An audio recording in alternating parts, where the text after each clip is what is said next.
Russian researchers in the late 1940s kept 5 people awake for 15 days using an experimental gas based on a stimulant. They were kept in a sealed environment to carefully monitor their oxygen intake, so the gas didn't kill them, since it was toxic in high concentrations. This was before closed-circuit cameras, so they had only microphones and 5-inch thick glass, porthole-sized windows into the chamber to monitor them. The chamber was stocked with books, cots to sleep on, but no bedding. They also had running water and a toilet, and enough dried food to last all 5 for over a month. The test subjects were political prisoners deemed enemies of the state during World War II. Everything was fine for the first 5 days. The subjects hardly complained, having been promised, falsely, that they would be freed if they submitted to the test and did not sleep for 30 days. Their conversations and activities were monitored. It was noted that they continued to talk about increasingly traumatic incidences in their past, and the general tone of their conversations took a darker aspect after the 4-day mark. After 5 days, they started to complain about the circumstances and events that led them to where they were, and started to demonstrate severe paranoia.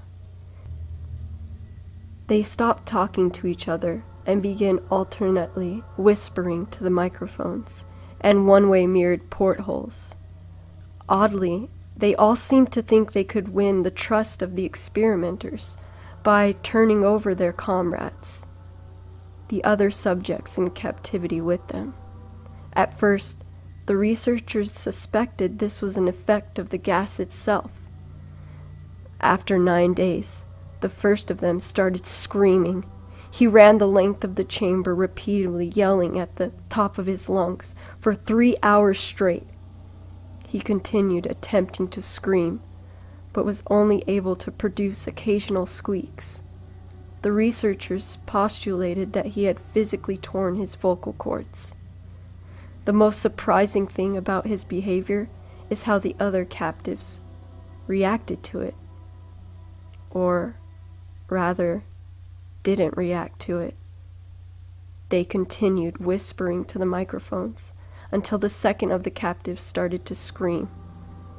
The 2 non-screaming captives took the books apart, smeared page after page with their own feces, and passed them calmly over the glass. The screaming promptly stopped. So did the whispering to the microphones.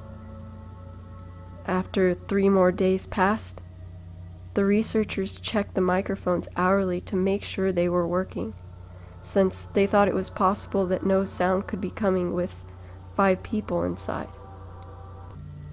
The oxygen consumption in the chamber indicated that all 5 people must still be alive. In fact, it was the amount of oxygen 5 people would consume.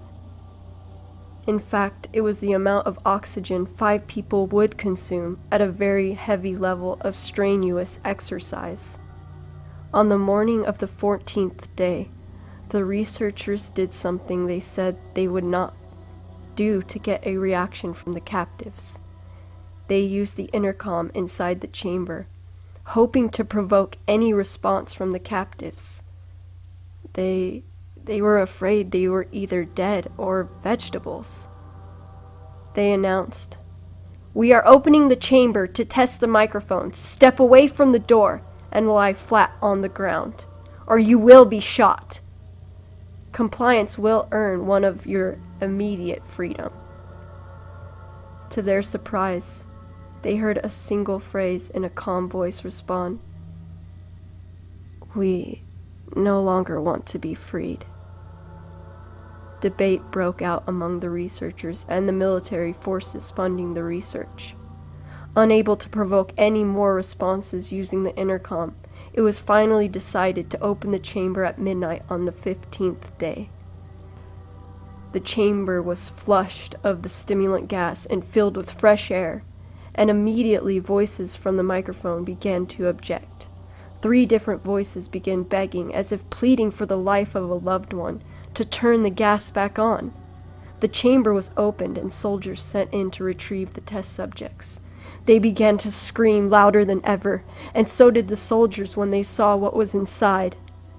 4 of the 5 subjects were still alive, although no one could rightly call the state life from any of them.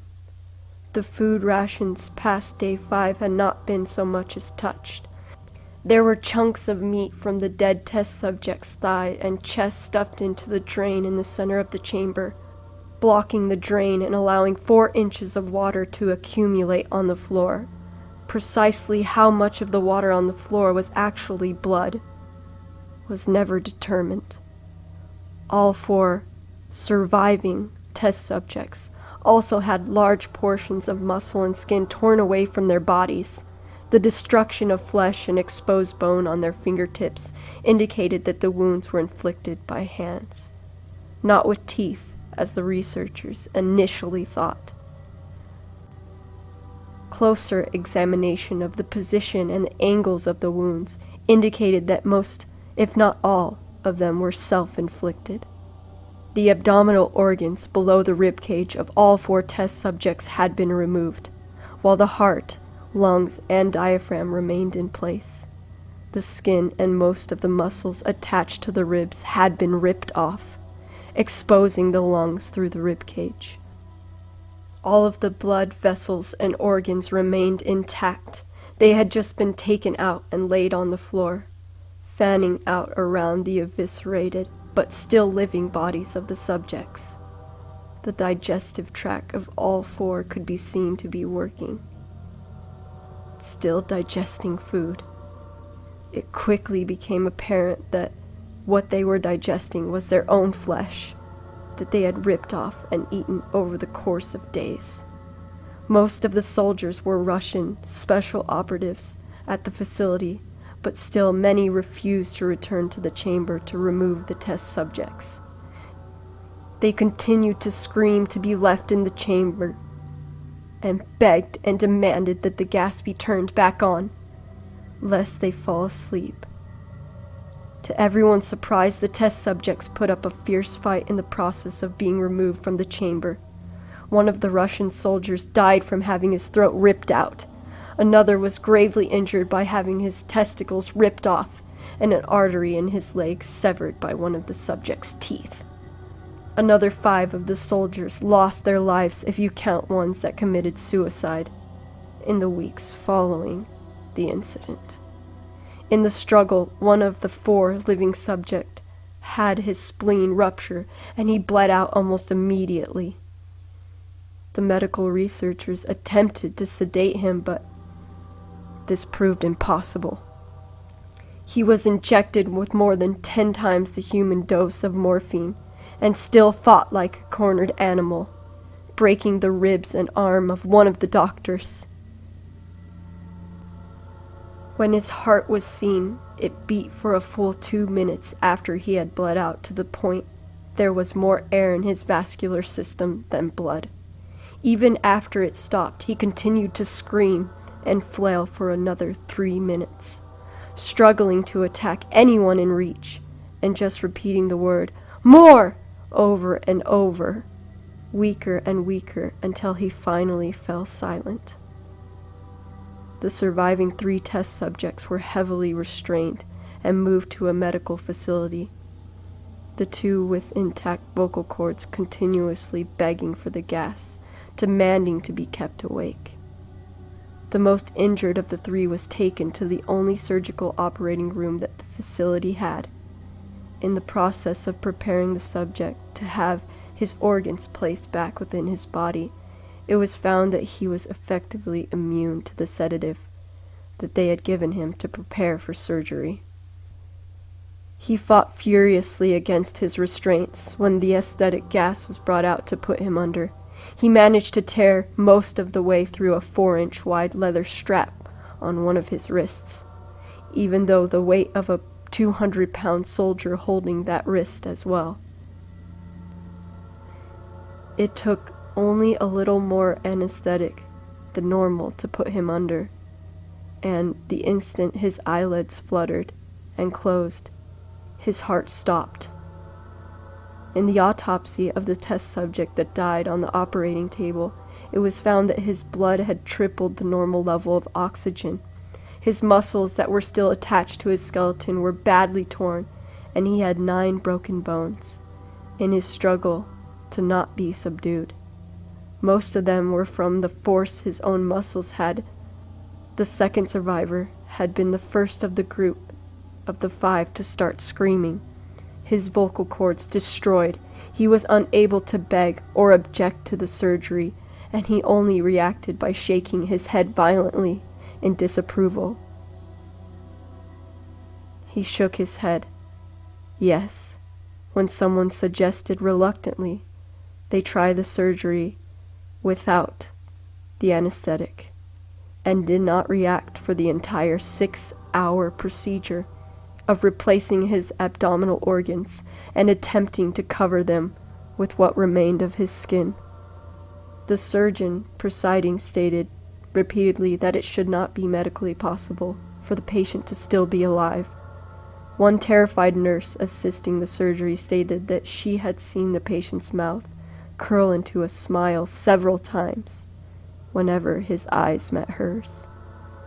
When the surgery ended, the subject looked at the surgeon and began to wheeze loudly, attempting to talk while struggling. Assuming this must be something of drastic importance, the surgeon had a pen and pad fetched to the patient so he could write his message. It was simple. Keep cutting. The other 2 test subjects were given the same surgery, both without the anesthetic as well, although they had to be injected with a paralytic for the duration of the operation. The surgeon found it impossible to perform the operation while the patients laughed continuously. Once paralyzed, the subjects could only follow the attending researchers with their eyes. The paralytic cleared their system in an abnormally short period of time, and they were soon trying to escape their bonds. The moment they could speak, they were again asking for the stimulant gas.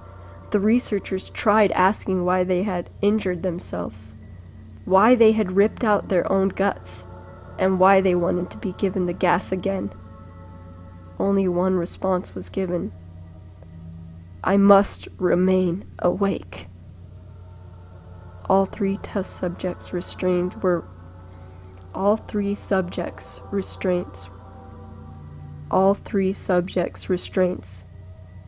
reformed, and they were placed back into the chamber, awaiting determination as to what should be done with them. The researchers facing the wrath of their military benefactor. The stated goals of their project considered euthanizing the surviving subjects. The commanding officer, an ex-KGB, instead saw potential and wanted to see what would happen if they were put back on the gas. The researchers strongly objected, but were overruled.